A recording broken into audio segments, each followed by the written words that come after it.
Bon bah Didier, dernier stage à l'ENV. Alors c'est quoi?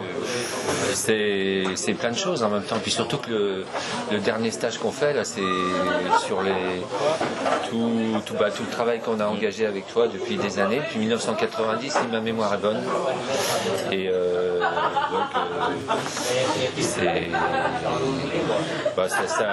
ça me renvoie à des images un peu du passé, mais en même temps, bon, je pense que le fait de travailler comme ça avec toute la rigueur qu'on fait et qu'on trouve ici d'ailleurs, c'est génial.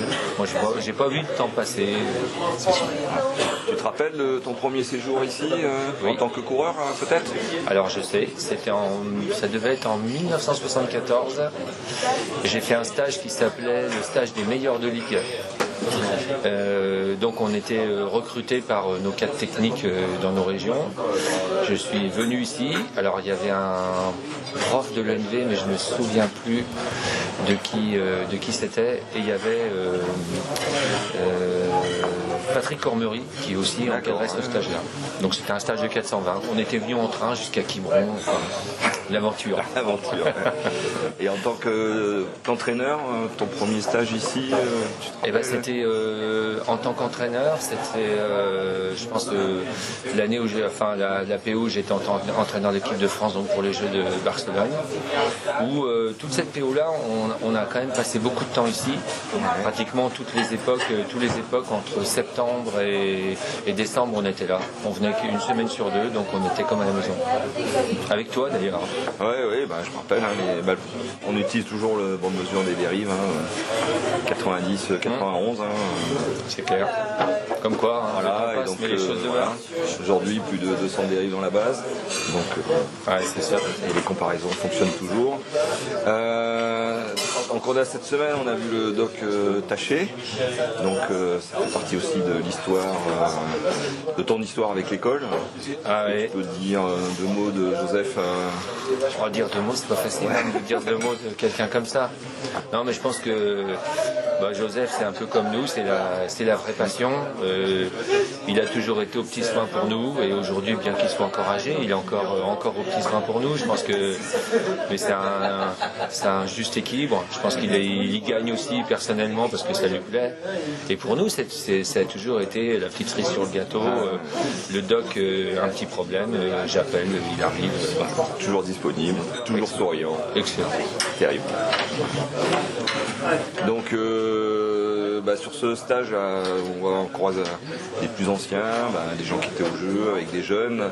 Ce côté transmission, moi c'est quelque chose que je ressens aussi avec ce groupe-là, donc c'est quelque chose qui est plutôt sympa à mettre en place. Je pense que toi, tout au long de ta carrière, ça a été un fil conducteur aussi. Et sur ce stage, je pense que ça se passe plutôt bien. L'histoire, c'est que, il y a un peu d'histoire quand même. En 1989, donc quand j'ai repris l'équipe de France de 4-7, les 4-7 venaient d'avoir une médaille au jeu, une médaille d'or, avec Thierry Péponnet et Luc Pilot. Il y avait beaucoup de savoir, mais il n'y avait pas d'archives, il n'y avait rien. Et donc c'est vrai que c'est là qu'on a commencé à se mettre à ce travail d'archives.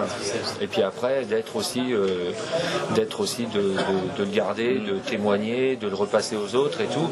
Et moi, c'est ce que vraiment dans toute ma carrière d'entraîneur j'ai essayé de faire, c'est de m'entourer de gens qui partageaient toutes ces valeurs. Et j'ai eu la chance parce que dans les entraîneurs, c'était Gilda, Nico,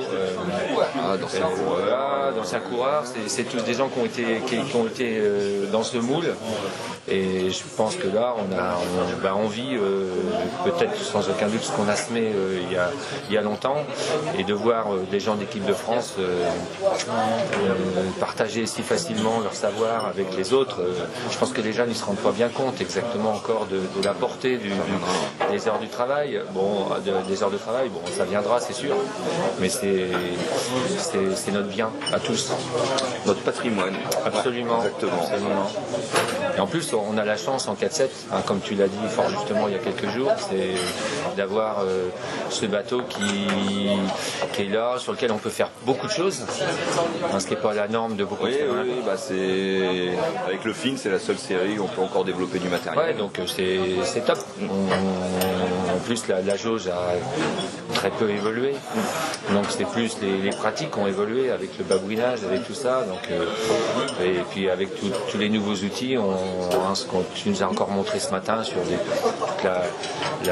des points précis comme ce qu'on peut faire sur un virement de bord. Je pense que c'est le haut niveau, il n'y a pas de limite. Donc de toute façon, sans tout ce travail, on ne peut rien faire.